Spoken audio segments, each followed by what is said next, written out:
அருள் நிறைந்த மரியே வாழ்க. ஆண்டவர் உன்னோடு இருக்கிறார், பயப்படாதே.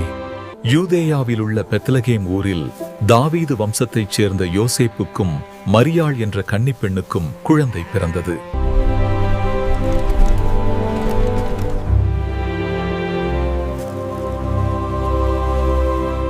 ஏழையாயிருப்பவர்கள் பாக்கியவான்கள், பரலோக ராஜ்யம் அவர்களுடையது. மனந்தால் திரும்புங்கள், பரலோக ராஜ்யம் சமீபித்துவிட்டது. இவன் எனது பிரியமான மகன். நாளையை குறித்து கவலைப்படாதீர்கள், ஏனெனில் நாளைக்கு அதற்கான கவலைகள் இருக்கும்.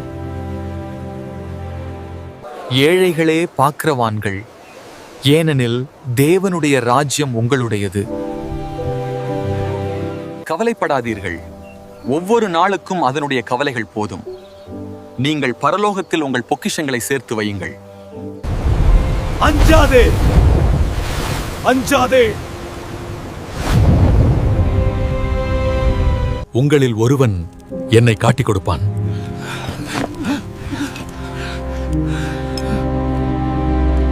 இதோ சிலுவையின் பாதை, உலகத்தின் மீட்புக்காக அவர் இந்த பாரமான மரத்தை சுமக்கிறார். கல்லறை திறக்கப்பட்டது. குருட்டு வெளிச்சத்திலிருந்து உயிர்த்தெழுந்த கிறிஸ்து வெளிப்பட்டார். அவர் மரணத்தை வென்றார். மானிடகுல மீட்பிற்காக அவர் போதித்தார், சிலுவையில் அறையப்பட்டார், ஆனால் உயிர்த்தெழுந்தார். இதுவே உலகின் மிகப்பெரிய அதிசயம். வாழ்க ஆப்பு பெணவாடே, கர்த்தர் உம்முஷா இருக்கிறார், பயப்படாதே.